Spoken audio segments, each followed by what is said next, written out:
Hey guys, welcome back to Maxplained Dawn of War Unification. Today I have another faction guide for you for the Renegade Guard, but not the part of the Magister is situated in the Rexian Militia. It is today all about the Tekarn Shogunate. Rexian Militia will be the next guide in line. The Tekarn Shogunate are the, you would call them the Japanese samurai kind of guard faction, but as they are Renegade, they are also for the Chaos Gods and all that. They have there's a big lore thing going behind them in Unification, because they have only like from the, as far as I understand it, only a small mentioning. So there's a lot of interpretation going and stuff like that. There's a big lore thing about the campaign and everything on the Unification wiki. If you are into the lore stuff, I highly suggest you look that up and give it a read. Other than that, they are very special in terms of aesthetics, but also in unit design. They have very unique units that have roles and abilities and stuff that no other faction has really, but yeah, in the nitty-gritty we will get now in the game that I have prepared.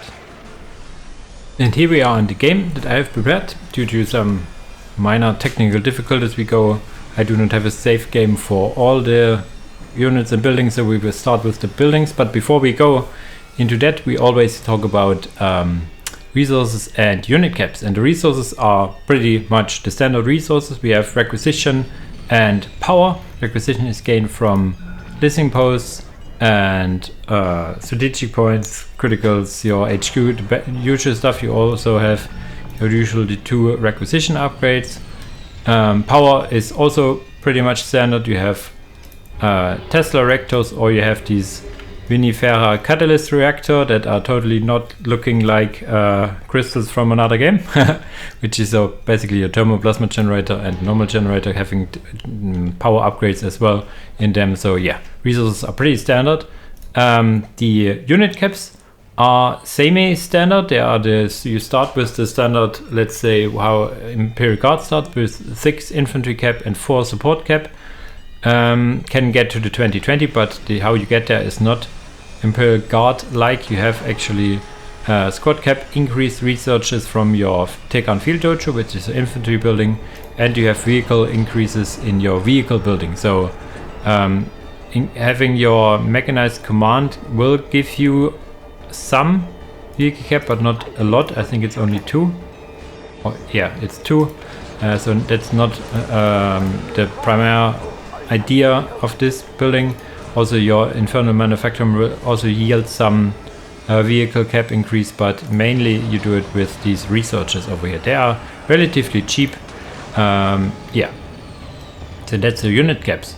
With this out of the way, we will now talk about the buildings. And before we go through the buildings individually, I want to talk about the concept of tunnel network that some or most Imperial Guard or Renegade Guard factions have. You can put infantry units in your buildings. You can have them in your HQ. You could have them in your field dojo, in a circle teleportarium, which is your commander building, your mechanized command, as well as your listening post.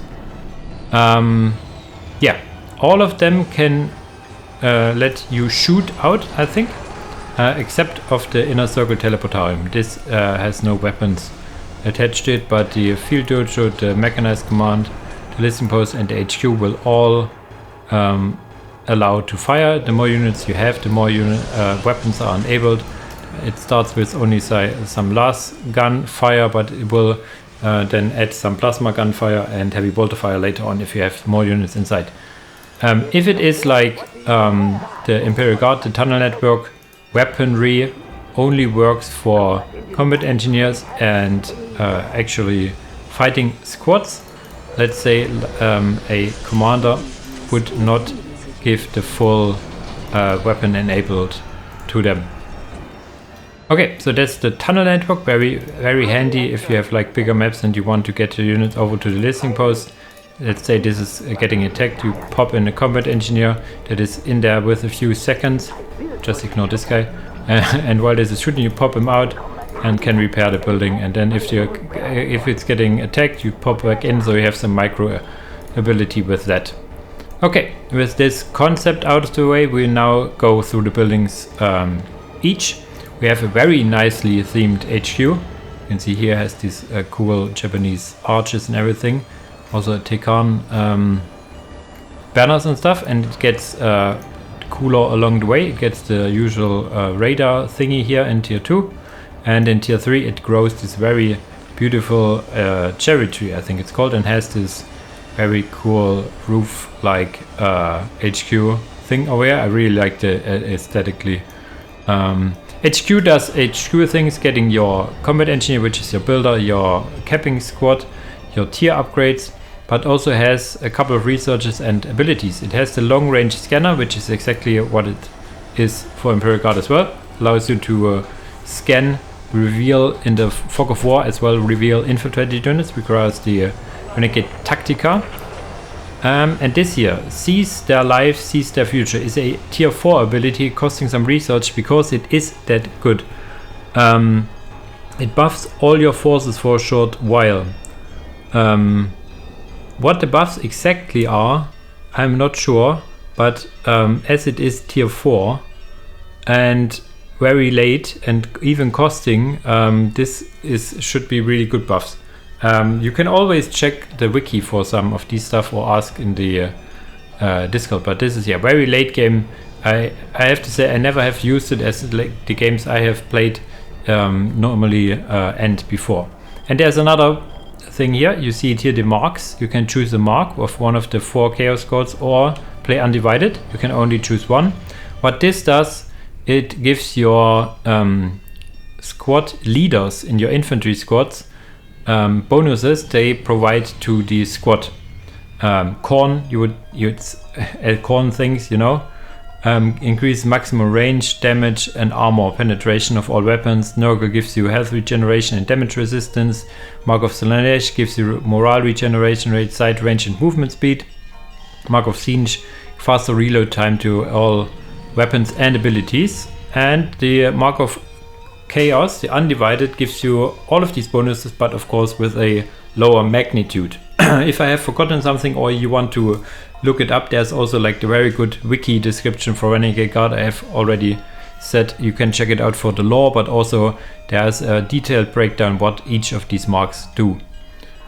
So this is your HQ, increases in tier, has stuff like that.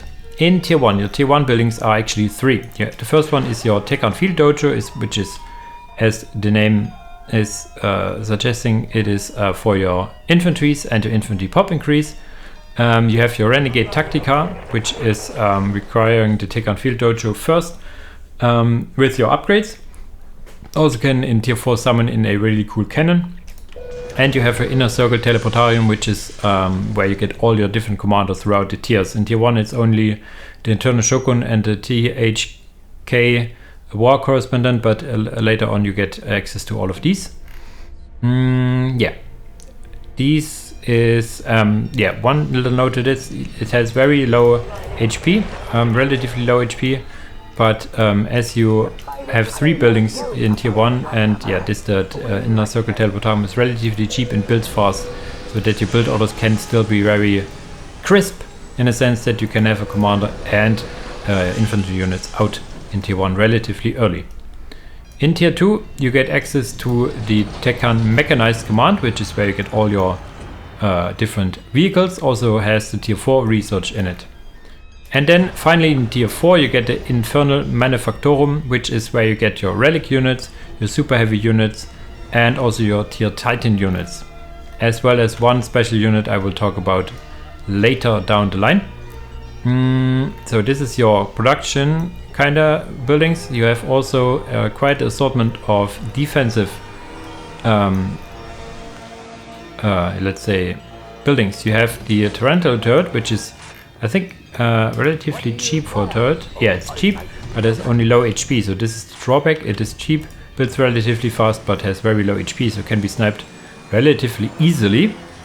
It can be upgraded to a missile launcher turret and or to an invisible turret with these stealth generation add-on. These are relatively cheap but require a research which is only available in tier 3. It's the stealth drive or what it's called. So you can have infiltrated turrets but very late in the game. You also have access to minefields. And yeah, you see here 3 more cool different buildings. You have the pulse scanner, which is a AoE reveal as well as detection unit building. Can only have 1 period, no 1 per HQ, it's just 1. And it has this Firestorm defense grid ability, which also costs some resources. When active, friendly units around the tower will become invulnerable but also cannot move away from it. So yeah, if you see this enabled, let's quickly get the unit around and click it. If you like see this glowing and see this thing on the units you fight against, you better run away. They cannot follow you. As you see, they cannot move. It also works on buildings, you can see here. So yeah, will become invulnerable but cannot move away. So very good defensive situations. You see the duration isn't the greatest, but yeah, it's AoE invulnerability, so this is probably good. It should also work on the pulse scanner itself. Then you have your neutron tri-cannon, which is your tier 3 artillery kind of thing. Hasn't the biggest range, good range for artillery, not the biggest. It is 1 per deployment, so only 1 globally as well, and not 1 per HQ, but it's 1. And yeah, last but not least, you have the Kamujima cannon, very long range as well, or similar range you could say. It is, I think, tier 4. Yeah, it is tier 4 and can be summoned from your Renegade Tactica. Requires 2 researches before the plasma pistol recharge, and one of these researches that is this research, I forgot the name of it actually, but it enables various stuff like also a infantry squad, but also this artillery cannon in particular is also only 1 per deployment, so basically only 1. That's why, so we have 2 different artilleries, but it does not scale with 1 per HQ, it only is 1. So you have a total of 2 artillery pieces, 1 in tier 3 and 1 in tier 4, very long range as well. And I really want to show how cool it looks, how you can call it in. I also wanted to show the range, but yeah, it's quite a big range. And how awesome is that? Summoning in an artillery cannon by I think it's a vulture, and then it, or vendetta, one of the 2, and then it will fly away again. See ya! Thanks for the deployment. So this is the buildings here. I think this should cover all the buildings. Next I will talk about the units, most importantly about the various commander units. And here are the commanders and the builder unit. As we usually start with the units, we start with the builder unit, the combat engineer over here. He does build and repair, and what is more or less special about him, that he has a plasma gun. He's still infantry, no commander armor like, let's say, a tech priest engines here, so he is still very in danger of dying, as it can build and repair, and also has this quick sprint ability, but only if you have chosen Mark of Siege. So this is about him. In tier 1 you have access to the Eternal Shogun, which is more or less the backbone of your infantry force early on, because she is very tanky, very good at melee, also okay-ish in range, and yeah, is very good. You need to be careful with her, though if she dies your whole army will get a big morale damper for quite a long time, so yeah, make sure she doesn't die as easily. She has also an assortment of abilities. Some are locked behind tiers, some are locked behind researches. The first one is execute number order number 44.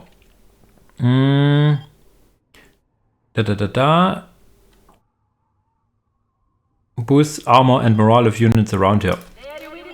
Yeah, so she is buffing units around. Has very long cooldown, however, so you need to be sure when to use it. I think this is tier 2.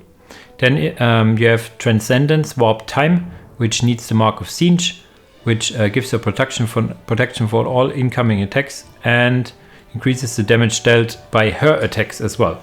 So this is yeah, a temporary buff to herself. Then you have the Ion Cannon Orbital Bombardment. This is a tier 4 ability, which requires a tier 4 research over here, which in turn also requires a relic. If you research this, you can then have this very cool orbital bombardment, which we also know from a different game how this looks like. So very potent, but also very expensive and very late in the game, but she orders it. There you go. Big boom, big damage. And then lastly, she gets access to the lightning field in tier 2, which is more or less similar to the lightning field of the Necron Lord, in the sense that you can charge it up with enemy melee attacks, and once it's charged, you can then decharge, dealing AoE damage. The other tier 1 commander-like unit is the THK War Correspondent. It's the guy with the camera doing some footage for the folks at home, basically. He does detect, I think. Yeah, he detects, and also the squads he shoots, he marks them basically, so they take a bit of more damage, and he can also get the quick sprint if you have the mark of Siege. In tier 2 you get access to the Tengu General, and the Tengu General is very versatile. She can go in melee and in ranged. She has a high assortment of different unit abilities. She can teleport, I think only with a research. I think a research allows her. There's special research which is over here, which also enables her special infantry squad, the Kuchu Clan Honor Guard. And yeah, so she can jump, she can summon in a Blood Cult Assassin squad over here, which we will talk about a bit later when you talk about units. But this is a temporary summon, so they will go away soon-ish. She can use Storm the Front. So basically this is a target ability where she attacks a squad, where it will take heavy morale damage or heavy damage to one singular unit, or even kill it, and set the squad ablaze, it sets, destroying their morale. So this is very good. By making an example by enemy cannons, morale terrified friendly units will be restored. So this also restores the morale of yourself. You see the assassins going away. Then you have the Tactical Mortar or Langschmind Barrage. This is an ability depending on what squad he's attached to. If he's the warriors or her special squad, they will use their knee mortars, the tactical mortars. I think these are from your, yeah, the knee mortars are getting enabled. Whereas if you get rangers, they have long javelins on their back, I think. We'll use it once here. It's basically enables a special weapon. And then you have these mortars now, instead of the normal, it has a minimum fire range. Yeah, so you get some mortars for some time, but only if she's in the squad, and this is enabled. Once the cooldown is off, we will check how it looks for the Militia Ranger over here. And lastly, she has the Storm Call. It requires the Mark of Chaos Undivided, costing some resources as well.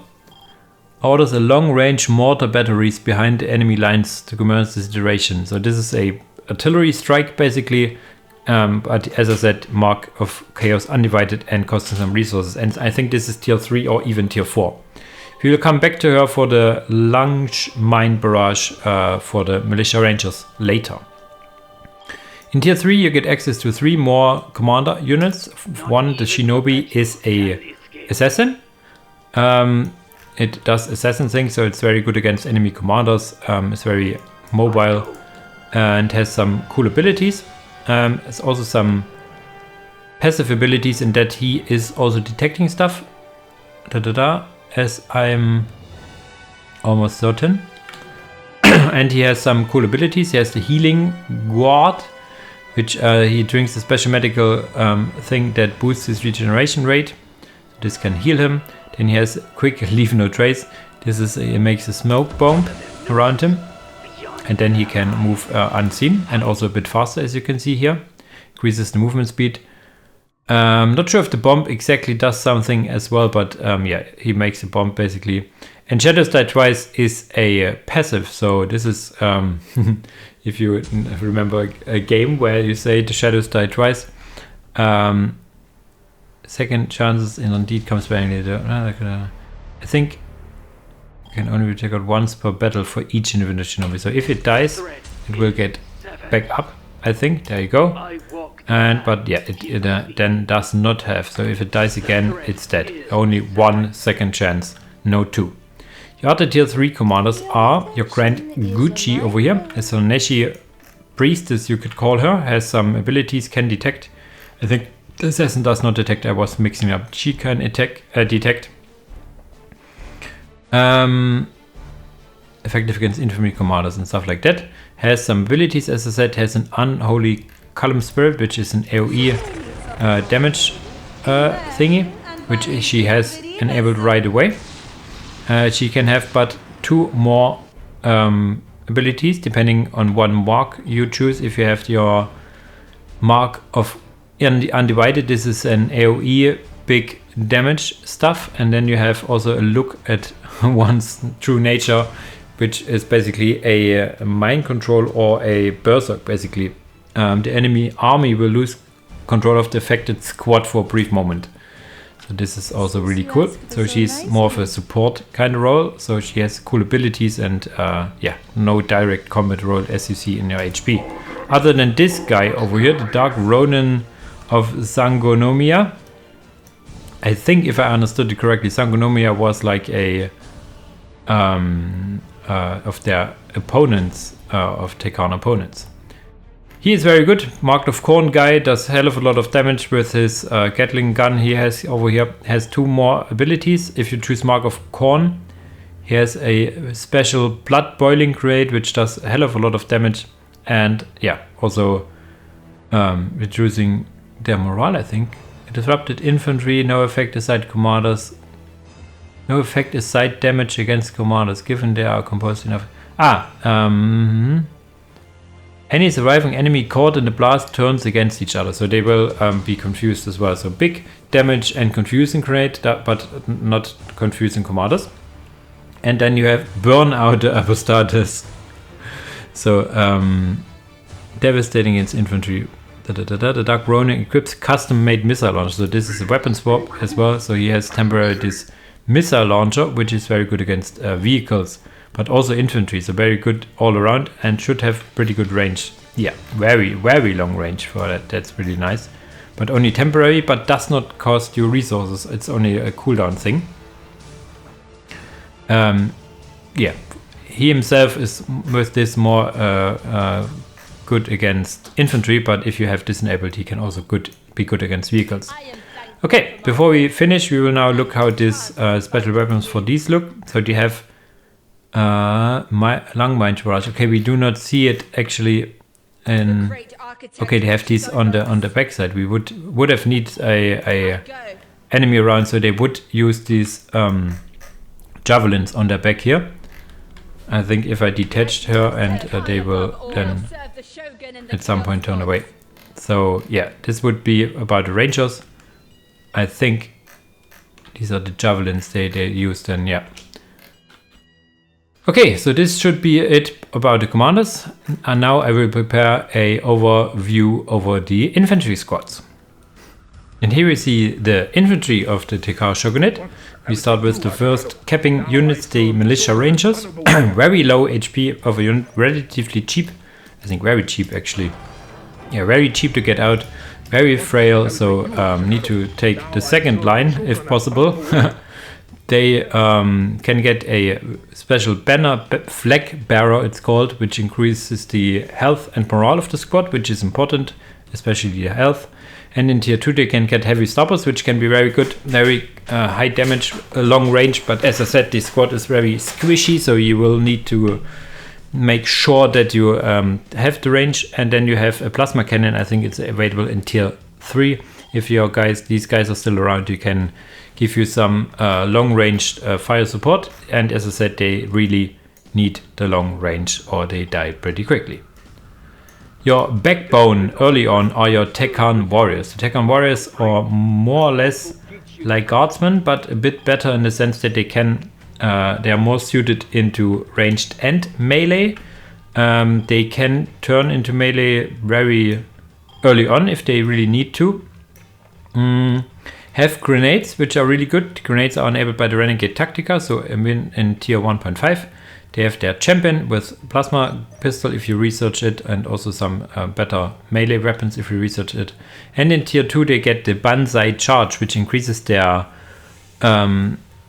movement speed and increases their melee potential, so gives them morale, damage resistance, and movement speed, and generally getting a bit better. So if you see it, they get here, and then you can use this. This is more like the chaos thingy for them. The chaos champion is enabled, but more speed as well. Yeah, that is that. Now up to tier 2. Immediately available in tier 2 you have these tank busters. They do exactly what the name suggests. They bust tanks, but they also mark units with their, I think these are cutters. Last cutters. They can also mark squads, so very useful in that. Not the biggest mark in the book, but yeah, this is pretty cool. And what is really cool is that the borrow ability. Look at the animation. Yep. And then they get back up. It's really cool. So you can try to set up some traps with them. The range is okay-ish on them. Very specialized against anti-vehicle. The other tier 2 infantry available for you are your Ballista Maidens. The Ballista Maidens are kind of your Devastator kind of units. They are pretty good against all around. No specialty. They can be good against multiple targets. Also have these Onamushu Ludo, increasing their morale and resilience of the squad. Once she's here, limited to 2, relatively slow, these ladies, so they will be very good if you have some transports for them.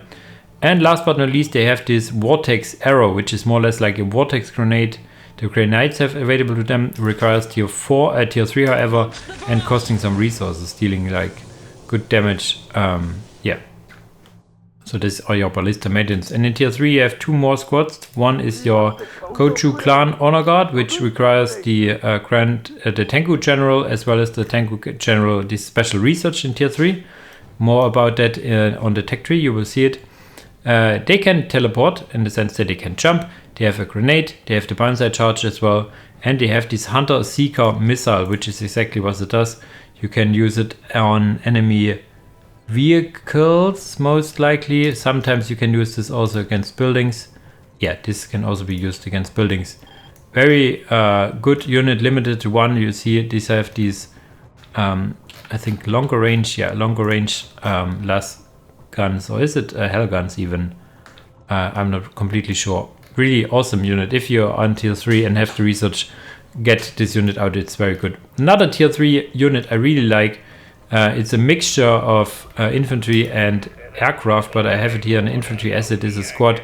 Are your Grey Spectres. These are like afloat infantry units with grenade launchers. Very nice support. Very mobile, of course. No melee capabilities, however. So in the air, there's rarely units that have melee. So they can shoot. They have also this Vox operator, which is, I think, instead of the high explosive ones Scott may deploy, armed with a concussion grenades instead of the high explosive. So he has a slightly different loadout. In general, just a good guy in the air here as well. Liking the helmet, I have to say. So these are your infantry, but there are 3 more infantries because there are some units locked behind marks. One is locked behind Chaos Undivided, one is locked behind a Mark of Korn, and one is locked behind Mark of Nurgle. So we will now go through each of these squads in quick succession.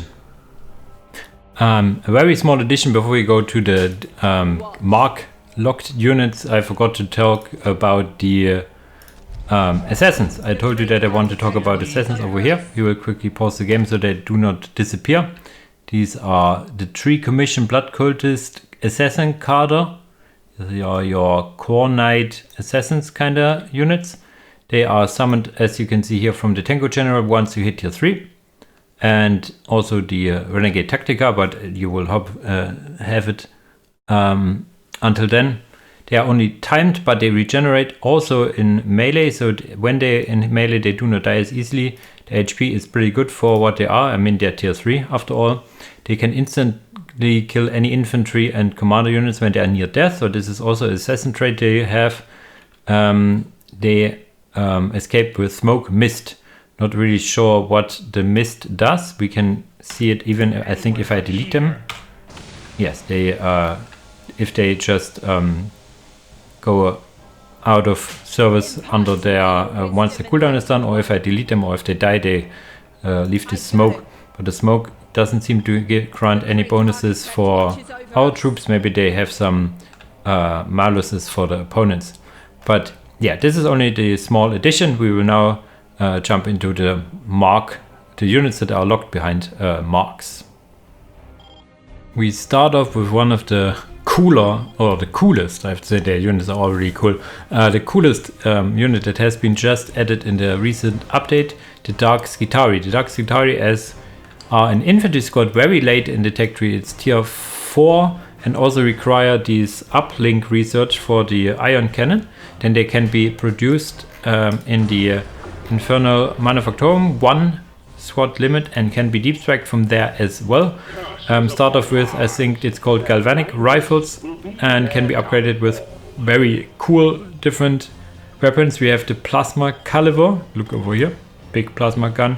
The arc rifle, which is this over here, doing some electric stuff, and you also have the synaptic disintegrator over here, looking a bit like Necron technology. And they have an EMP grenade, which disables movement and combat for certain duration on a vehicle, so it needs to be targeted on a vehicle. They also have a squad leader, very special squad leader, the Dark Skitarii Alpha, which boosts regeneration and morale of the squad.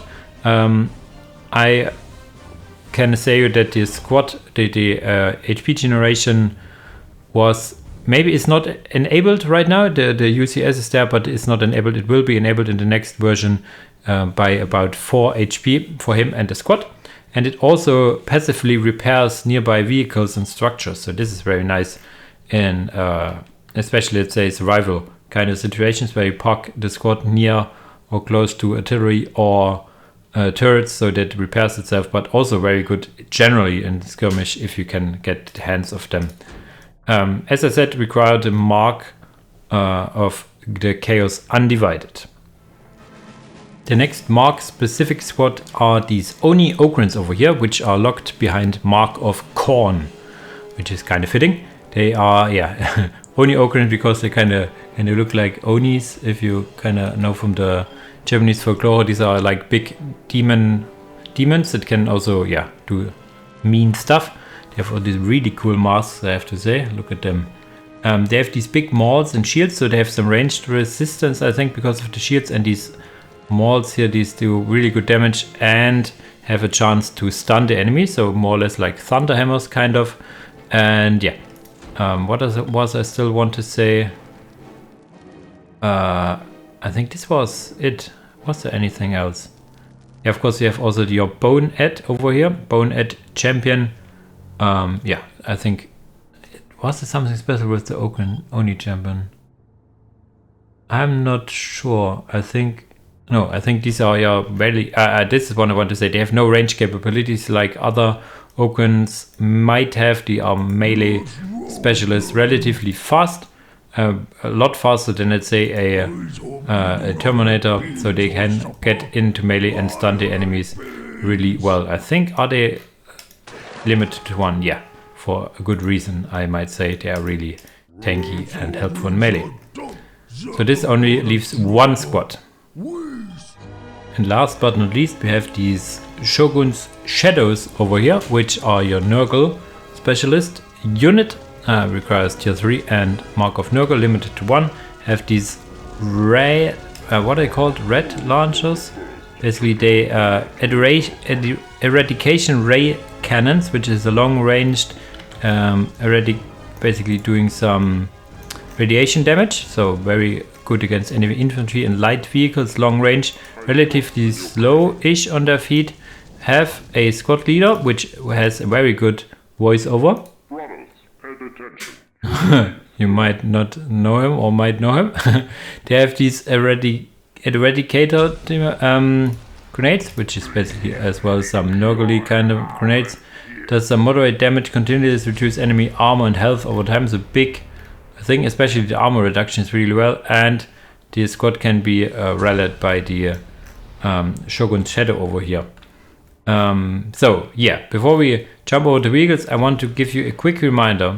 I told you already, but still, these bonuses, in this instance the Mark of Nurgle, you can already see it here from the HQ. These bonuses to the squads are only enabled if you have the warrior, the champion of the squad. So the squad without the champion does not receive any Nurgle bonuses from the Mark of Nurgle you chose. You need to get the warrior champion in this instance to get the bonuses. You will also see like this little green glow around it, indicating that you have chosen Nurgle. So yeah, without the champion you do not receive the bonuses I have explained earlier. Okay, now we jump over to the vehicles and aircraft. And here we see the vehicles and aircraft of the Renegade Guard Tekarn Shogunate. We start with the vehicles and of course with the early tier vehicles. You have early on a Sudden Chimera. It does not start infiltrated, it needs the unregistered stealth drive, which is a tier 3 or even tier 4 research, which makes it completely infiltrated. It has however this hover thingy, so it is hovering around, very mobile, limited to 6 chimeras usually, can transport units, can jump. What it cannot do is deal damage directly. It has this smoke launcher, so it does not has a direct attack, but it fires smoke launchers, which can still launch smoke grenades to confuse enemy squads and cover its tracks. So it will shoot at the enemies, making them, it says confused, but I think it's lowering the accuracy basically. Your other tier 2 units, the vehicles you have access to, is the Striker Sentinel, which is a anti-aircraft sentinel specialization with these rockets in the back. It also can deal good damage against infantry, however, and later on can use the Chemical Assault Pattern upgrade, which is a Mark of Nurgle upgrade, which artillery trials and convert territory upon stubborn resilience. Toxin is strong enough to corrode any type of infantry armor and melt flesh.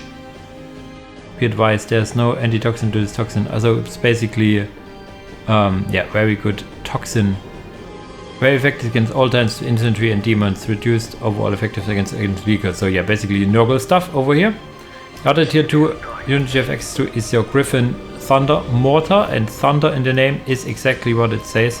It has these special Thunder grenades, very good range as you can see it here, can have up to 3, and very good AoE disruption on this unit. Another very versatile unit is the Tsunami Tank over here. The Tsunami Tank starts off with, let's say, mediocre damage on its weapon, but being very mobile and can jump around. The damage of its coil over here is increased with the improved Tsunami Tesla coil research in tier 3, which increases the damage of its main cannon, but also enables us with the self-repair swarm, which repairs it, as the name suggests. Your tier 2 unit you have also access is your Thunderbolt Zero, which is a very potent aircraft. Tier 2 aircraft, relatively low HP, but very mobile, good range, and can use the Kamikaze attack, where the plane will directly speed up and attack. Is it only enemy aircraft, or is it also? It also can target buildings. Buildings, only buildings and vehicles. It states maybe even some aircraft. Give me a second. Enemy target. So maybe even any target basically. So if the unit is low, you can kamikaze it in for a big boom. Very fitting if you know the history of Japan aircraft fighters. Next on in tier 3, I think it's the Shogun's Shadows Damocles Command Rhino. Basically, it looks like a Damocles, but it's a Command Rhino, it's called. Limited to 1, can detect units around it, put good sight range as well. Can use this EMP pulse ability. Specialized super rumor immobilizes all enemy mechanized units inside the blast radius for 30 seconds. So this is very large, costs some resources for good reason. Gives you like this big EMP boost over here, and 30 seconds are ages in an RTS, so there you go. And one last thing, it only has this Shogun Shadow gunner over here, but if you enable the Makoto mainframe uplink, it also has a next weapon enabled, which will automatically fire,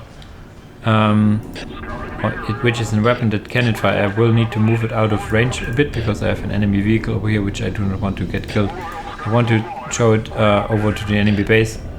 I have it on ceasefire. If we now stop, it will use this beam over here. The beam has quite a long cooldown, as you can see here, but the damage here, as you see, the builder that was here is now just a piece of minced meat over here. You see, yeah, you see, it also has these singular beams, you could say it, instead of this big beam boom as the Eternal Shogun has. Very late in the Techtrees as well, limited to 1. You can see why. In tier 4, you get all of these nice vehicles enabled. The first one is a neutron laser destroyer, which is a laser destroyer, very good against vehicles and buildings. Long range, not very good against infantry. Can be upgraded with a demolisher cannon, but needs Mark of Slaanesh. Demolisher cannons are more against groups, infantries of groups, but also can be good against buildings. The fired sonic shells slow down any and disorientates any hit target that has survived the initial blast, so also some slow on it. Then you have the Lehman Russ battle tank, your backbone of your late game vehicles for any guard kind faction. Has some various weapon options. It can get a Punisher cannon, which is your Gatling gun cannon. It can get Executioner, which is your plasma gun. It also can get the Incinerator, which is very good against big targets. Requires a relic, however. They can get the Eradicator, but I think it requires Mark of Nurgle, of course. And this one over here is locked behind a victory condition, so I will talk about this later on the line. Last but not least, we have the Rogel Dawn battle tank. This tier 4 tank requires a critical location, is limited to 1, and yeah, there was some guys requesting the Rogel Dawn battle tank. Here you have it. Has a lot of guns, as you can see it, even a bit more guns than a Lehman Russ battle tank, so yeah, limited to 1, obviously very good tank overall. Let's move over to the bigger units, your relic and super heavy units. You have the choice of 2 relic units. You have your Signal of Thunder, which is basically a Baneblade. You can see it here has a mutated, has always like amazing amount of weapons, can fire in all directions, can be good against all targets, but you see this should be less cannons on the side, right? A lot of less cannons. No, this is bolters, this is the less cannon, so it's good against everything basically, relatively slow but high HP. And you also have access to a Stormlord, which is more anti-infantry based with these big what is this, volcano cannons, or what is it called, volcano pattern Gatling cannons. I think this has a name, something like that. You can also enable the plasma blast gun, which makes it from a Stormlord into a Storm Blade with big plasma cannons in the middle. You need to put a lot of more resources in it. It has the standard cost of 400 requisition, 400 power, and if you want to make it a Stormlord, you pay a big extra, but you get a big gun as well in the middle. So these are your choices for your relic unit. Your super heavy unit you have access to is actually an aircraft unit, which is the Giga Fortress. The Giga Fortress, as the name says, is a giant ass fortress, a lot of HP, very slow however, and very long range indeed, having these cool weapons at the front as well, and can be upgraded with the Hyperion protocol. Requires Mark of Siege. Upgrades the Giga Focus with the Margaret of Baleful's Thunder. Generates an unstable energy field around it. Flying Fortress. Enemies in this will be marked devastating lightning strikes. So this is not really sure. You would then need to move it relatively close, it seems, but will be able to do good damage around it. It's an upgrade, so this is another cost. It costs already quite a fortune, and having this makes this to one of the best aircrafts you have in the mod. As I said, very slow, however, to compensate. Your tier 2 and tier 1 Titan you have over here. Your tier 1 Titan is the King Oni, with the very nice mask over here. Is a melee based knight, kind of, but has of course these missile launchers at the side. Has the Cry of Blood. Greatly increases movement speed, also increases damage output and make the shield harder to break. So this has the iron shield, as you can see here, the big iron shield. Can be upgraded with a lightning cannon. Not sure if it's like both arms, or a big ass Blastmaster, but of course Blastmaster you would need a Mark of Slaanesh for obvious reasons. Let's quickly check if it reduces only one or gets even both, replaces both weapons. And last and certainly not least, look at this beauty over here. This is your tier 2 Titan, the Shogun Executioner. The Shogun Executioner, as you can see, has no range capabilities, has a big iron shield, and is really good in melee. I think there was one thing. Not sure what it was. Extremely effective against most targets except aircraft for obvious reasons. Has 2 abilities. Has the Whale of 100 Trillion Souls. Unleash a storm of warp energies tearing apart anything. I think this is, yeah, the range is relatively low, but you can use this.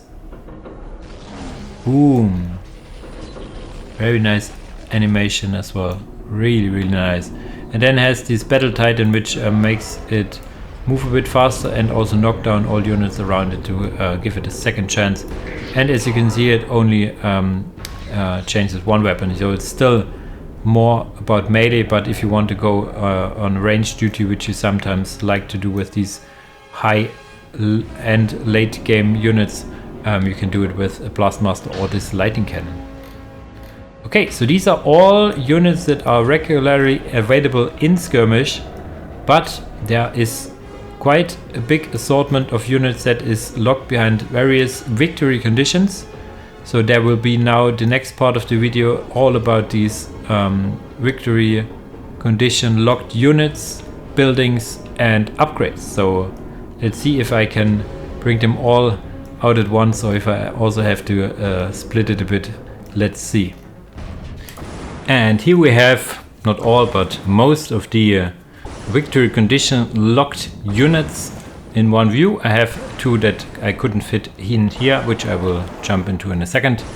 Yeah, and for this you already see there's Acheron, the Ghost of Damocles, however you want to pronounce it. This lady here is currently bugged in the current version, but will be fixed in the next version. As you can see here, I'm on the developer module, so you can show it for you, which is very nice. Yeah, we will start with her, Acheron, the Ghost of Damocles. You enable her once your Eternal Shogun dies, then she comes in. There's a special victory condition for her, and she is, if I read it here correctly, the Shogun from a parallel universe and something like that. Has a really cool umbrella and really nice gun over here. Yeah, she has one passive that will damage enemy morale around her if she stays there for long, and she can also have Kochu Sara over here, which is the other dimension Tengu general, but named one. So she's a squad over here. She has a multitude of abilities you can see over here. She has the lightning speed, which is this siege thing you can basically a sprint. You have a thunderclap, which is basically a big AoE boost damage over here. And she has a final gift, but this I think is healing. A powerful healing spell that can be casted on herself or another friendly squad to boost regeneration. Gift of Gucci, Her Excellency. This is from her, actually. This is not from the Archeron, I think. And also, Kuchusaha enables the precision shot, which gives a boost to her range weaponry. She can also use these launchers, these launch mine barrage of these with these things at the back herself, which normally she was as a standalone hero enabling the militia rangers too. And yeah, that's basically it. Oh, I could have used it here. Maybe I use it later on. Another one, a tier 1 command you have is the Daimyo Phoenix. You kind of see where his inspiration comes from. He has a really nice rifle over here, which is pretty good against basically everything. Long ranged, pretty high damage. Can teleport, which is more cooler because it's like a jump. And she will teleport, however, his sidekick. He can also use the Iron Cannon Bombardment, which I haven't researched yet. I wanted to. Click. And then he can use the same Iron Cannon Bombardment, which the Eternal Shogun does. I hope they have a shared cooldown. I will check that actually. Yeah, and he has also the passive over here, which gives regeneration, I think.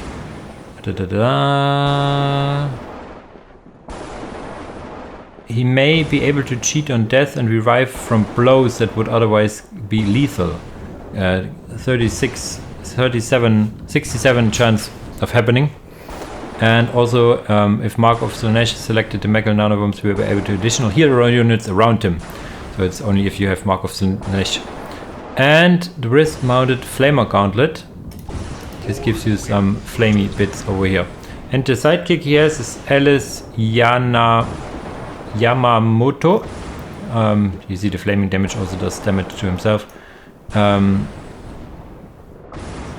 She is, I think here, you see it as this, it looks like a heavy stubber kind of unit, weapon. Basically, yeah, you see it. She's armed with a heavy stubber that can cause minor suppression to the enemy, providing the coveted fire sensei.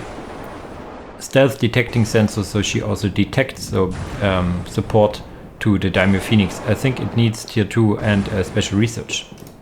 Another tier 2 commander is the Balalaika. Not sure where the exact what's the exact universe this is taken from. I have my guesses, but I'm not really sure. You see that she's permanently infiltrated, has some knife, but also a sniper rifle over here. She is you can use lockdown rounds, which basically loads EMP. You can EMP a unit, and yeah, that's more of an assassin kind of unit, which in turn will enable a special unit we will talk in a second. But for now we want to talk about the last two special commanders. The first one over here is Colonel Benedict over here. Looks like one of these grey specters, but on ground. Heralding from the Elysian colony, so he is similar to the flying units, also Elysian kind of. He has a rebel yell, which is basically a war cry, and depending on what mark you have, if you have Mark of Slanesh, he can use combat stims, that combat enhancing drugs. While at last he is morale immune and has health regeneration, movement speed is boosted, and fast attacking, so basically a buff all around. And if you have Korn, you can call in a artillery bombardment, similar to what we had on a other unit before, costing some resources, of course. And of course he can jump, because what would be an Elysian that couldn't jump, right? Cannot attach to units. And last but not least, you see the Eternal Shogun has a special ability, Ascent from the Origin. This requires actually the tier 2 Titan research to be done first, then there will pop up a new research in a Renegade Tactica, which then in turn allows you, the Eternal Shogun, to ascend to the Eternal Empress over here. very strong unit. Has interesting health pool over here, which I didn't notice before. And give me a second, I didn't set them on ceasefire. Quickly, he will kill them in the background. She can teleport. She has, I think, also buffs. I haven't read before, and it's been a time that I used her. She's basically ascended to the Eternal Empress, but unlike the Demon Princess, she still mostly is in her same form. She has some abilities. They shall know the futility of defiance. Paralyzes and inflicts heavy damage on approaching enemy. Reduces the movement speed and weakens their resolve. And so on. Only enemies in large circle around the Eternal Empress. This makes a big AoE around her. Just look at it go. Very nice. Very immobile, of course, in the meantime, and also damages herself a bit. They shall witness the Faith Reborn. Eternal enemies become invincible and rendering nearby enemies unable to use their special abilities. This is also a buff around her. And let's quickly see how the teleport looks like this. And she can also use the bombardment over here, which needs to have the Makoto mainframe uplink. And one last thing I haven't tested before myself, actually, I was just thinking while recording this, if she can also give us the Archaron if she dies, or if it needs to be the Eternal Shogun. Let's quickly check. She can also summon the Archaron, so this is something I need to add actually to the Techtrees before we jump over to the Techtrees in a second. So see, even she can summon the Archaron over here. So this is your commander units. We also have 2 more infantry squads. A tier 2 squads is the second Spetsgrupa Stalkers. They require in turn the Balalaika and are assassins. They look also they are also infiltrated. They can use some melter bombs, even AoE melter bombs it looks like. Normally you need to target a squad. Permanent infiltrated and pretty good support units with snipers in tier 2. And the most notable of all the infantry squads being added is the Your Heart Defender. You kind of know which this universe is coming from. It's from Nier Automata. You also have 2B over here. It's called the Your Heart Captain, and it's basically 2B. And we also have a Your Heart Operator. This is this lady over here. So we have 2B and her operator. Pretty strong unit, can have these graviton guns, but also the flam incinerator pattern. This should be this here, dealing good damage all around. They have a Tesla cannon and the others have Volkite, it looks like. 2B has this kind of sniper rifle. They are mainly used in ranged, but can also use melee with their lances over here, and 2B of course with a sword. And this lady has a special sword as well attached to their back. They are really fast on their feet, really late in the tech tree as well. Tier 4, you need you need the Daimyo Phoenix on the field, and tier 4, and have a special research, so they come really late, but with a big punch. They have some implosion grenades, which does really good damage. Actually, how much? Is it 1 per model? Or is this? Yeah, 1 per model actually, so this is amazing. This is similar to the Grey Knight Sisters, which also have a grenade per individual model. You see that not the commanders have these, it is the actual models. And then lastly but not least, we have the Honorable Discharge. Self-destruction sequence on her squad in desperate measures for the glory of mankind. Will kill the prototype squad and cannot be undone. This is basically a nod to the there's a self-destruction ability in Nier Automata. Quickly see if it... Boom. Really high damage, and you see it's also friendly fire. I have not killed the other units I wanted to show. One thing about the Lehman Russ, I told you that the Tesla pattern is special, but it's not. It's also in skirmish. It requires Mark of Siege, however, I think. But if you have all these victory conditions enabled, you can also get this with the special Tesla weaponry over here. And you can also produce, if you have the victory condition enabled, a Storm Rider. Storm Rider is more or less directly taken from, I think, forgetting the name, I just watched the game, Kane's Wrath. It's not Kane's Wrath in the base game, you can also get it, Tekarn Wars, I think it's called. Yeah, has this cool thingy with these logos and the floaty bits. Not sure. Highly experimental, new engine capable of achieving great fly, effective against most targets, but there's only like limited to 1 or 2. Give me a second. I think it's 2. Yeah, there you go, the Storm Rider. And lastly, we have also a special defensive structure over here, which also requires D4, if I remember correctly, is the Storm Column. The Storm Column is also taken from the Scrin, basically. They have this defensive structure, the Storm Column. It's an anti-air column defense for them, I think mostly because it gives the storm. Here it's also doing a lot of damage against all targets because it can attack the ground. And I think, but it also has, if I remember correctly, just strictly reading, enemies getting closer to the column and the more will be stricken by smaller lightning strikes as well. So you have additionally the Iron Cannon destabilize the air currents in the locale, thus making aviation next to impossible, reducing movement speed of all aircraft around. So this is also anti-air, and this also buffs the Lehman Russ Tesla Cannon and the Storm Rider if they are around this. So this is like a trifecta of units that working well together. Okay, so this is the victory conditioned enabled units. They are not balanced for PvP, so they are all optional. You do not need to have them. You can have them if you want to have fun, especially in PvE, survival or campaign. They are very nice to have. You can have really nice builds against the AI, and if the enemy, if you have a player that agrees on enabling some of them, you could also have some fun with them. Before we then jump to the Techtrees, I have one more group of units to show you, and this is because this faction is also featured in the campaign. We have some campaign honor guard units we want to talk, which I will jump into right now. And here we have the campaign honor guard, and not only campaign honor guard, we also have a special campaign unit we will come to in a second. The campaign honor guard consists of a combat engineer, and which is basically another builder. You can never have too much builders, especially as Tekarn, if you have so many buildings in the early game to get. Then we have also the Onamusha Ayakaya, which is a special Ballista Maidens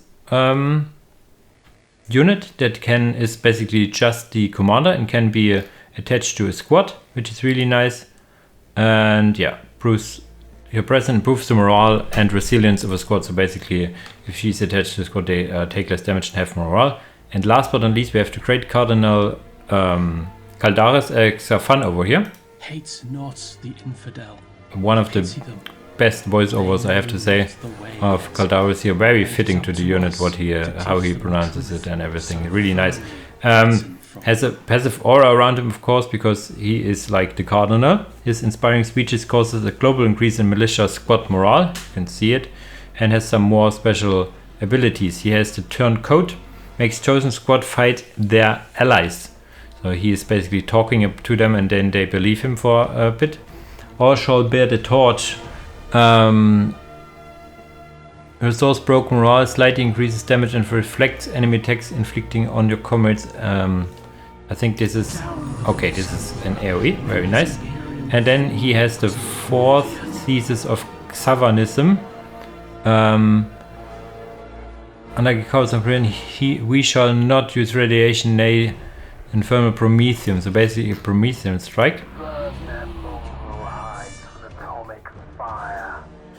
Let's see. Boom. Here, and some. How much explosions do we have? I take everything, basically. Very nice to have. Cost some resources very late in the game, I think. Not sure if he starts with it, actually, now that I'm thinking about it. But okay, now coming to the Honor Guard Infantry. We have the Koju Clan Honor Guard, which is basically just the Koju Clan as we know it from the skirmish. Then we have some more units that are more Rex-Gen themed, but in the campaign you have like both, so you can get both honor guards. You have the Rex-Gen Grenadiers, which are basically a tier 3 Hellgun yielding units with some melter bombs as well, having the availability of grenade launchers, flamers, melter guns, and heavy stoppers, and are pretty badass by themselves.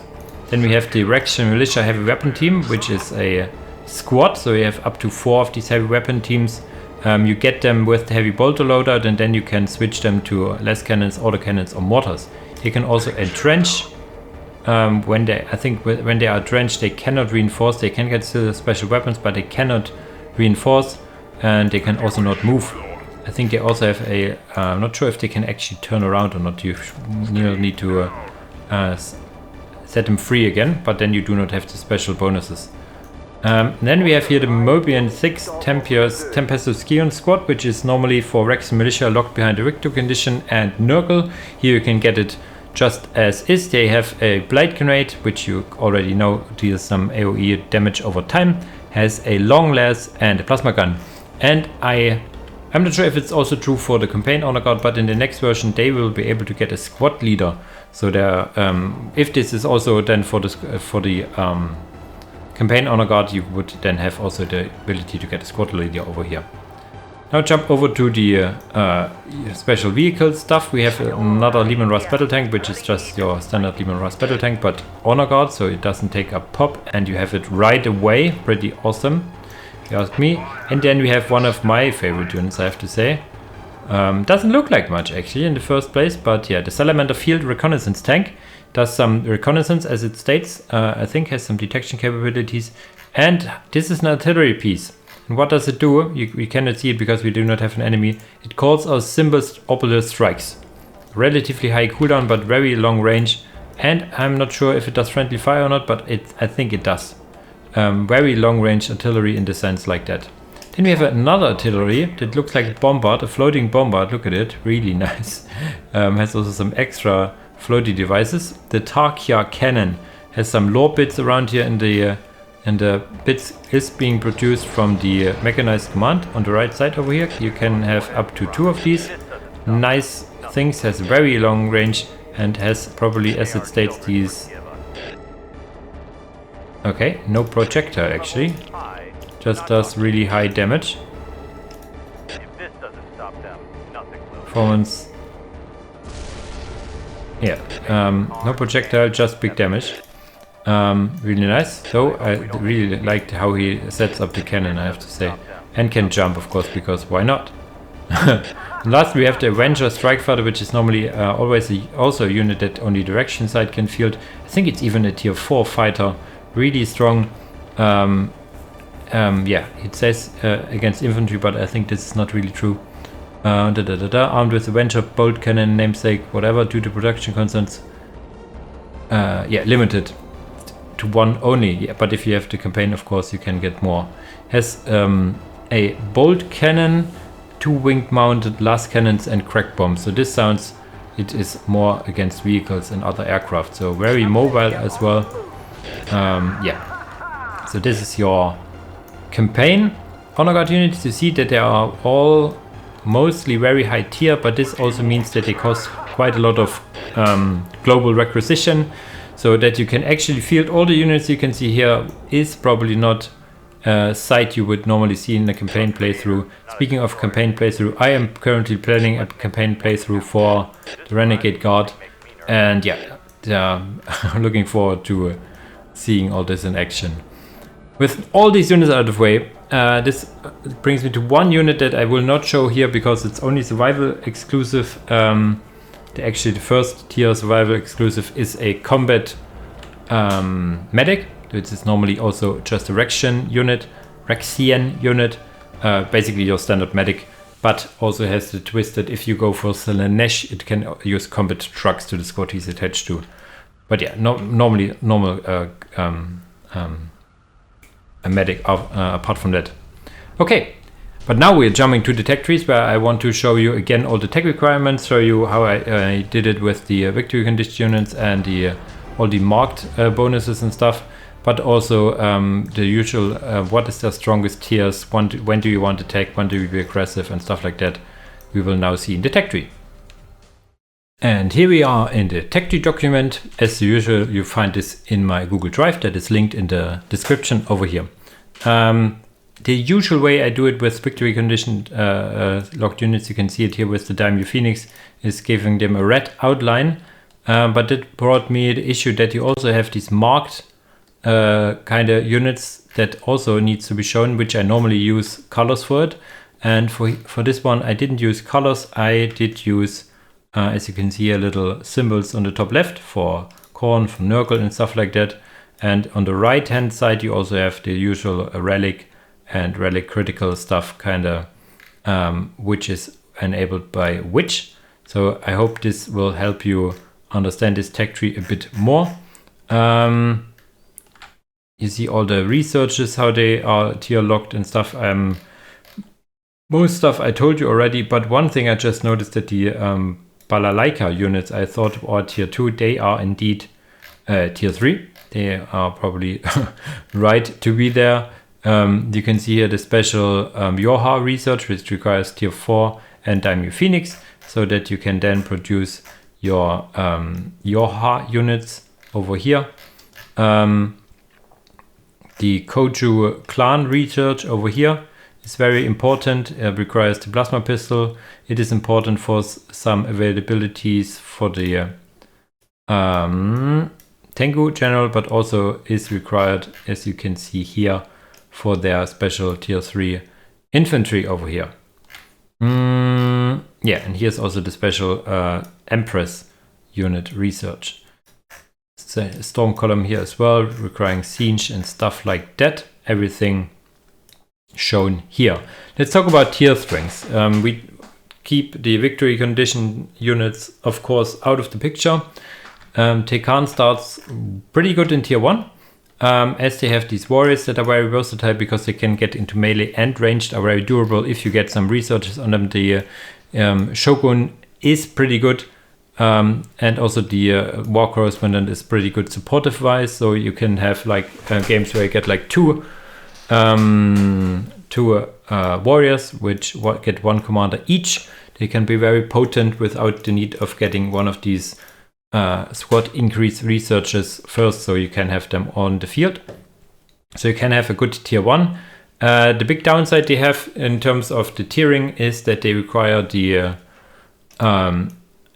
Tactica, so they require the barracks, the infantry command, or barracks, whatever you want to call it, the dojo, and the research center, the Tactica. So they have very late tier 2, which forces them usually to have a pretty, how should I say, a prolonged tier 1, which they can fight. But yeah, you need the Tactica, which is an additional cost basically. So this delays your tier 2 quite a bit. This also is the reason, one of the reasons why your tier 2 comes pretty late at times, but you have a lot of units you can field in tier 2. You can see a lot of different vehicles, which makes up for it. You have also new infantry and a new commander to play around with, some new researches and stuff. So the tier 2 is pretty strong for them, maybe the strongest tier, because it also enables you with later the banzai charge for the Tekarn warriors, giving them their last important upgrades like the targeters and even more morale and stuff like that. So this is important. Your tier 3, I would say, isn't the strongest compared to other factions, which are pretty just exploding in tier 3. In tier 3 you get like 2 new squads, one of which is locked behind a relatively lengthy research, so these units you normally do not see. Yes, you get 2 more commanders, but commanders are abundance for you, so I haven't seen these being used to great use, I have to say. And you do not get another vehicle. All your vehicles earlier are in tier 2. You get like the improved coils for the tsunami tank, which is really nice. You get some stealth also here, some researches, but as I said, tier 3 isn't your strongest. Normally you want to stay prolonged in tier 2, tier 1 or tier 2, and want to have a very light tier 3 if you want to tech. Your tier 3 gets a lot better if you go for Khorne or Nurgle, as you get one of the additional squads here, which help your tier 3 quite a lot. So if you are planning to fight in tier 3, take one of these marks, I would assume. But yeah, tier 4 then, however, is pretty strong. if you survive to tier 3, get to tier 4, you have like Lehman Russ battle tanks, you have these laser destroyers, and how should I call it? A Dawn battle tank. You also can have a relic unit and a super heavy here. Given the Giga Fortress takes a whole big time to be able to be fielded, but if you get it, it's very amazing. This is also available before the tier Titan researches over here. The Titan researches will then enable your Titans, of course. Yeah, tier 4 also have the Dark Skitari over here, which can help, but yeah, normally I would choose one of the other marks to have an earlier impact in the game. You can also play for the late game, of course. Your tier 3, these are tier 4. Okay, I thought these artillery were tier 3, but they are tier 4 actually. So yeah, this also makes your tier 4 better and your tier 3 a bit weaker. So overall, I think you have a good tier 1, very good tier 2, a relatively weak tier 3, but a very strong tier 4 then, however. Jumping over to the units, this is pretty much the same. I also have here outlined in red which abilities and units you can only have with victory conditions and which abilities require which mark. You can see it here with the Grand Gucci with her Slanesh ability and stuff like that. As it is a chaosy faction, these Tekarn warriors get their sergeant in tier 2, which can also yield plasma pistols, which you can also get in tier 2. So very important, very good to know. In tier 2 you have, as I said, these tank busters. There's your tunnel thingy majigs over here as well. The Banzai charge you can see here is enabled on the squad, not on the cap, not on the squad leader, which is important. So you do not need a squad leader to enable it.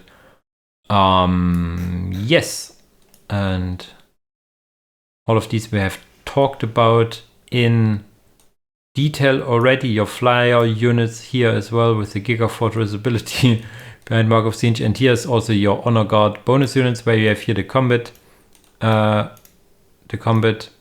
guy over here.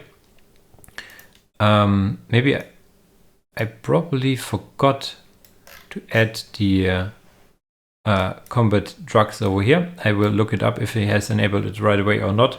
I will then add it here. You can see that Xafan indeed has all these enabled by default.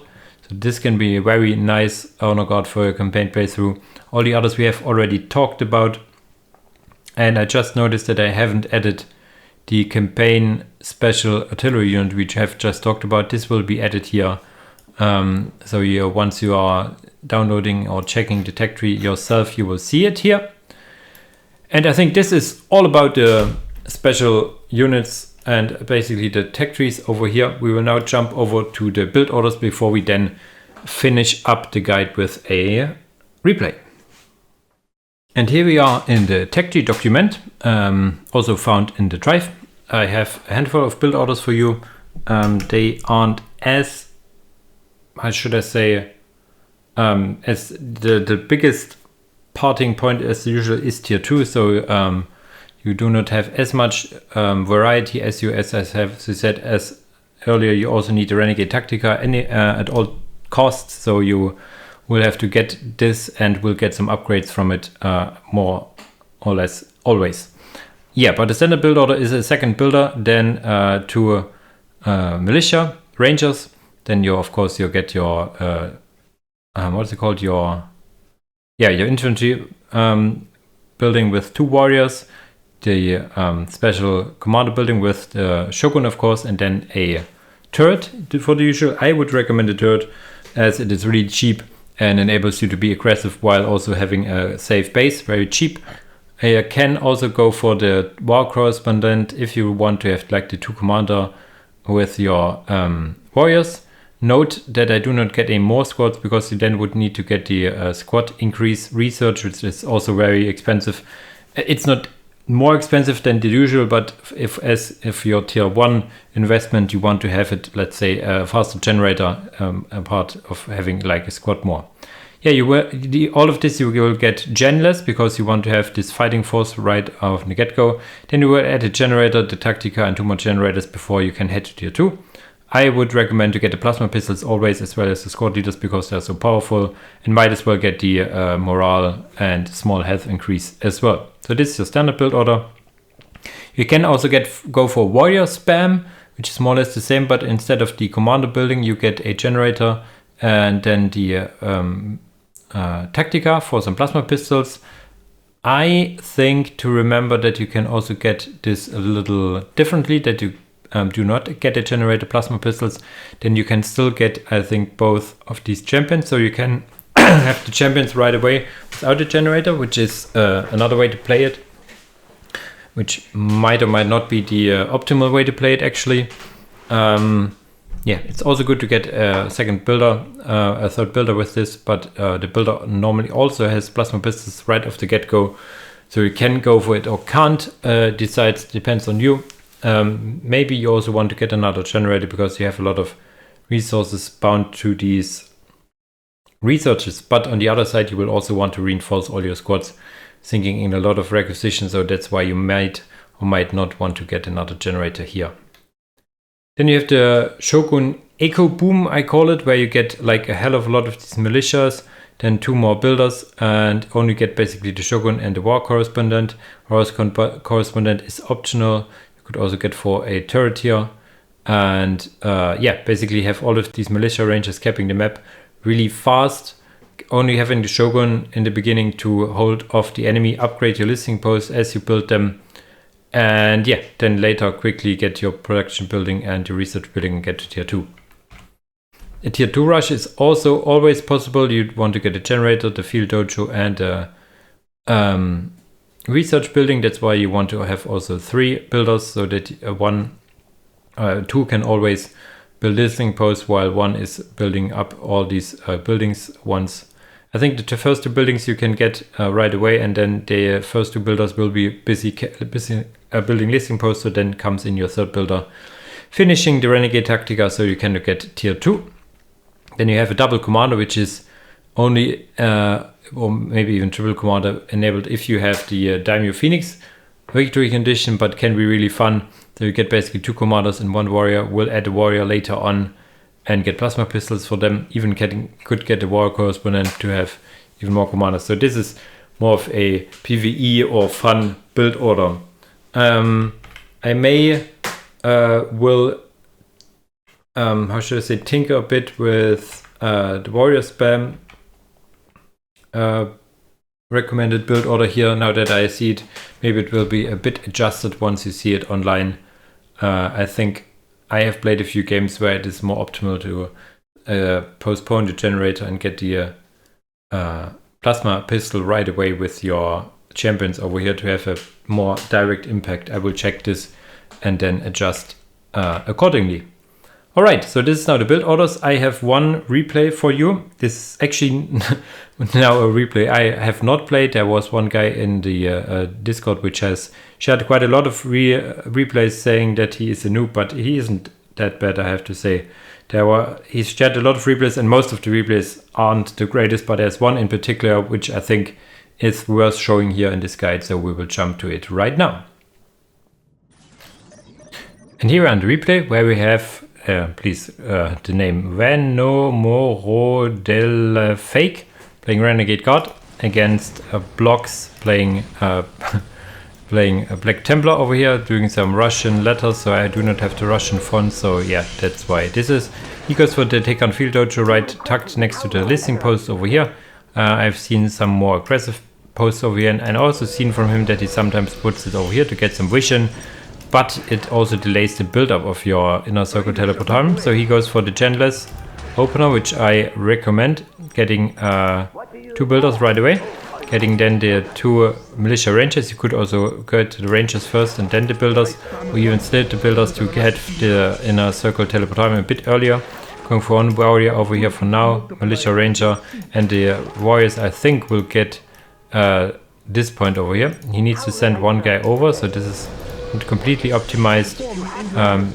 You want to start with the listing post as soon as you can. You also want to get another warrior and an internal shogun right away. I've seen this in other games where he does it a bit better, but I think he's busy talking to this guy, so this is maybe why he hasn't started the next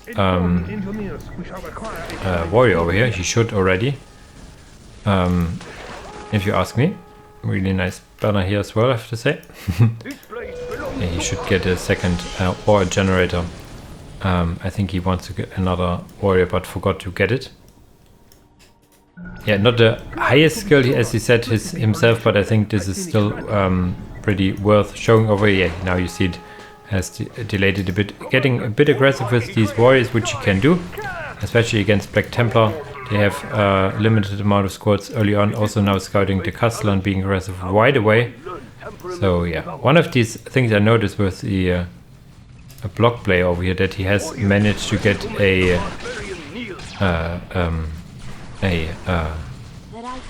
enter sometimes in it. So you see that all these units were under his name have also like this to the next row, which is kind of silly, but he kind of managed it. So we have now 2 squads of warriors and in turn Shogun going against the Castellan. The Castellan will not be able to withstand the fire. If you want, you could also put him a unit inside of here. But yeah, the Rangers are on this side fighting over here. The Rangers attacking these initiates over here. They actually decapping the initiates. The Militia Ranger getting reinforced a bunch. Yeah, as you can see here, they are tickling them to death. These Militia Rangers have like little paper weapons and paper armor. But yeah, will be very good in supportive roles. And yeah, now for now stalemate more or less in the middle, so he can now go to the right side trying to fight off these initiates, the Crusader squad. And you see also the aura that the internal Shogun provides, helping their units around. Will go into close combat if she will allow it to. Forcing back these Crusaders for now, so that the Rangers could now get the relic. And there comes also the very good Castellan. He's very good at range combat actually. Now being attached to the squad, you can see it in the buff. And yeah, let's see if he goes aggressive. I mean, you can go aggressive against the Black Templars depending on what they do. If they do a genless, normally they have 1 squad more, which can fight over here if they go for gen. Yeah, but they did go gen, as you can see it here in the fire support squad with a lot of models already. Having all of the 8 models, will get now 7 models, and the Neophyte will get another Neophyte over here. Eternal Shogun going into melee with the, I think with the Castellan as well over here, which is normally not a good idea if you get the Crusaders and the Castellan fighting you. Yeah, so she now needs to run away. Tekarn Warrior also on retreat. The relic being captured. Now the question here, 2 generators, even adding a 3rd Tesla reactor, which is maybe a bit overkill. Maybe it is okay. The War Correspondent is sitting here, will be attaching to his squad. As I said, he is pretty good as he marks units and stuff like that. Jumping 1 unit, jumping inside of here, which yeah, another one actually jumping over, and now the Eternal Shogun is here eating some fire, getting relatively low, but there will be a squad which will allow her to attach. No, she just... Oh, come on! Do not die! Oof, this was close. Using the tunnel network to create effect, you can see over here. But the downside is that he has now none of these relics, which is a big downside. If you give the opponent 2 relics, you're getting behind relatively far. Now having the Renegade Tactica and has pretty good lined up 42. Let's see if he cracks it. Yeah, decently timed tier 2 in minute 5. You can see here with the build-up of 2 warriors and even the War Correspondent instead of a turret, you can get your tier 2 pretty well. Also using the scanner to create effect, which I like, so I think you can challenge this. This is just 1 fire support squad. You could get one of your builders inside of the building over here and then move in. At least get a builder inside of here. This is free damage to your opponent basically. You see now the Correspondent doing his thing, and as I said, yeah, you really want to get a unit inside here, and now that he's coming closer even here, you see now the grenades you get from the Renegade Tactica being used as well. And yeah, tier 2 is halfway done now. Still, as I said, you could and should use these combat engineers either in direct combat as they have the plasma plasma gun, or yeah, at least put them inside here. Upgrading this point is very nice. These squads is now become sellers and is most likely going to die depending if the Castellan will attach. Castellan actually running away. Infantry cap upgrade is being researched on the way to tier 2, which is very nice, which is something I normally totally forget, but which you really need to do, or you cannot add any units in tier 2 as you're locked with 6 squads for now. Getting the warrior champion, I think a bit late. Also plasma pistols, I haven't seen him research yet, so this is something to add to this build. Getting the plasma pistol research actually. But yeah, he's tier 2 now and has this squad cap increase, so he could go for the tank busters actually, which would be okay-ish. The correspondent did die, he could be replaced, or even the Tango General if you want to. In general, you would need some more economy for now. Upgrading a point or two, a bit floaty on the power side.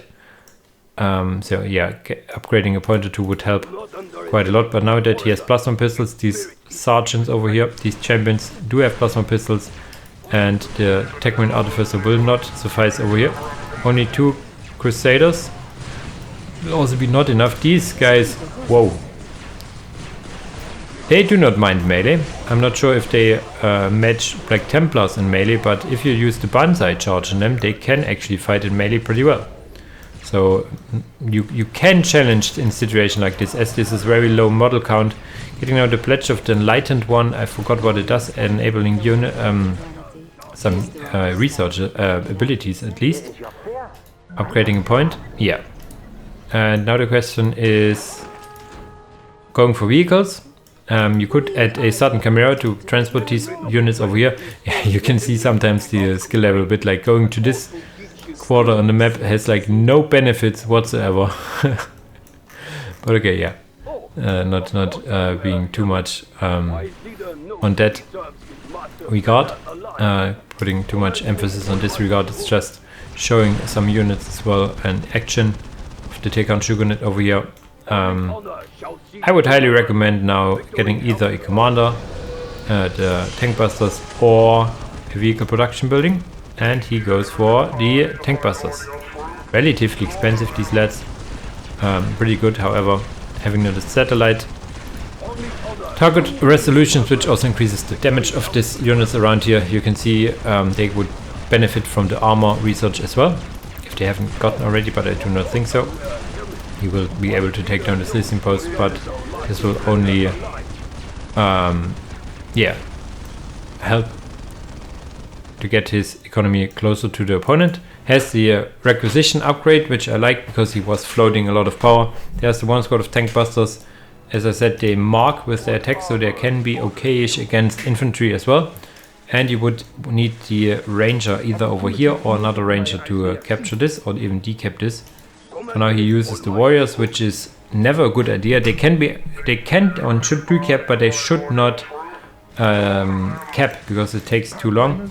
Also, these rangers are very good in tier 2 with their stubbers, so they can be used as, let's say, a second firing line.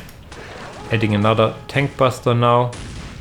You know, 6. Well, and there are some dreadnoughts, the sudden dreadnoughts with autocannons as well.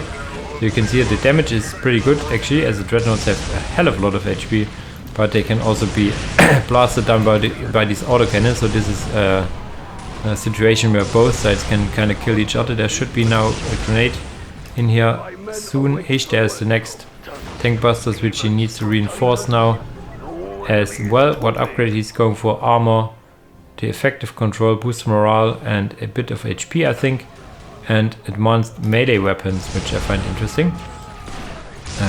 Also you see here the sword for the Black Templar dreadnought, which is nice. He will now, with these less cutters they have, take down this listening post a lot faster. You can see here a bit of unneeded movement over here. Could also stick over here.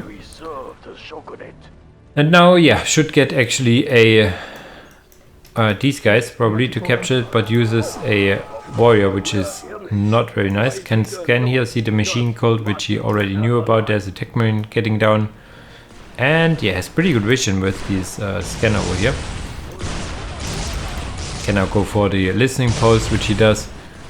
Effective control or efficient control is now here. You see the autocannons are good against infantry, but not shooting fast enough. And these tank busters moving in, listening posts going down, which makes a big dent to the enemy economy. There's actually an initial squad on the left side, so there's less combat squads, and there comes in the assault initiates, tying down these tank busters, which nicely done infiltrate over here, but there seems to be detection, so they're actually getting attacked, which is kind of sad. Very nice idea, I have to say. In comes the banner bearer or the militia rangers, also giving some bonuses, but yeah, this was an issue to get these guys over here capturing these points. They would have been needed here to fend off these assault initiates, which are providing the tying down of the tank busters, so that the dreadnoughts can just rain superior. You can see also, like, if the enemy can afford 3 dreadnoughts, your economy is big, and the economy of the other side is a lot better than yours. I think the one squad of assault initiates will go down over here. Yeah, it will go down, and the last cutters will do its job, but you can see here that there's also, like, the Tekarn artificer repairing, so 2 Tekarn artificers that would need to be focused down by the Tekarn warriors, which he does not, so you can see this dreadnought will be repaired almost back to full health. Or is he getting another tank buster, which is not being able to be on the field. So from now on it's basically losing battle, so not sure if he can bring it back here, but I do not think he would need to kill these tech marines first and then do the job, because I mean, the repairing these dreadnoughts is not cheap, don't get me wrong, but anytime they can stay alive here and continue to threaten you is bad, basically.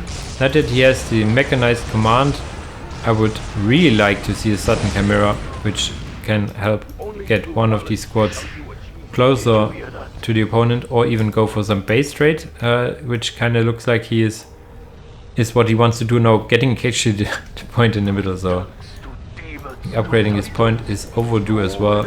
If you have only a handful of points, you need to upgrade all of them to make up for it. Getting now a sudden chimera, relatively late on that part, and you see a Crusader squad now being on this side. He now also tries to get the left point over here. He needs to rebuild a strategic point ASAP. It says top priority actually. His squad cap increase. As I said, getting this point is very important. Now having the tank busters inside of the sudden chimera can help getting them in range of the dreadnoughts, but also can help to get them out of harm's way if need be. As I said, one thing to note is always rebuild your stuff. If you do not rebuild, this is like free resources not being taken right now. Squad cap increases here. He's floating a bit, so he could actually go to tier 3 if he really wants to. Now rebuilding, which is nice. A bit early would have been better, of course. Needs to deploy these warriors. So you can see he has the name, give me a second, Vano Morodella Fake has good ideas in terms of unit composition and units and stuff, but sometimes it's a bit slow in the execution and in the thinking process, on the decision making. Basically, decisions he does aren't bad. Yeah, pretty good actually. He's just too slow mostly in making the decisions and also making the execution. But for now he is here attacking this listen post again, which will harm the enemy economy, but the enemy had this relic all the time pumping up resources, has still I think this point, which is not being decapped by any militia rangers. There comes in another assault initiates using their melter bombs against this, so these cannot be used to ferry out these tank busters. So they again will be tied down into melee by these assault initiates. There's now a total of 3 dreadnoughts just marching in, do not caring about any of this. There would be some grenades need to be used against these squads, but yeah, the flamer and autocannon combination over here is very, very mean. Hitting now a torrential turret for some I hope for some missiles. More assault initiates coming in over here. 2 squads or 3 squads? This looks like 2 squads of assault initiates. They are tier 2, so they have their leap, which helps quite a lot. And I think this is the Tango General popping out. No missile launchers being added over here. A tsunami tank is okay, especially now that you're hitting close to tier 2, tier 3, where you can get the improved coil thingy-majigs, which will make them a lot more potent. But there's some deep striking something. So deep striking from the opponent means that the opponent is also tier 3 already, having the orbital really. There's the improved coil gun upgrade, which will make these tsunami tanks worthwhile. As I said, a missile upgrade for these would have been very nice, but there's just a horde of white Black Templars coming in here, just reigning supreme for now, and I do not think how he will fend this off, not jumping the units out, which you cannot always, and losing the Shogun again. And yeah, that's pretty much it. A very valiant effort from the Tekarn player over here, but his his decisions, as I said, were pretty good. His execution was okay, but overall a bit too slow on everything, which allowed his opponent to outperform him. Most importantly, it was giving the opponent like 2 relics, which in turn will bump his economy up. Even getting these critical points will of course help the enemy economy. So yeah, no win for the Shogunate this time.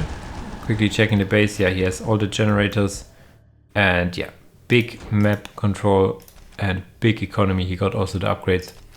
Yeah, so this finishes the guide for the Tekarn Shogunate. Sadly with a defeat of the Shogunate, but this is the multiplayer for you. You cannot win them all, of course. Yeah, as usual, if I've forgotten something, and I'm pretty sure I forgot something, because they are so unique in many aspects that I cannot wrap my head around every single aspect. So if I forgot something, put it in the comments. If I have told you something wrong, also put it in the comments. If you liked it, leave a like, leave a comment. If you want to support me a bit more, there's also the option of a membership. And yeah, lastly, I want to say that there will probably be a very detailed comment, which I will probably also pin, from the Shogun of Unification, which is of course Calculus, which has put a lot of hard blood in this faction.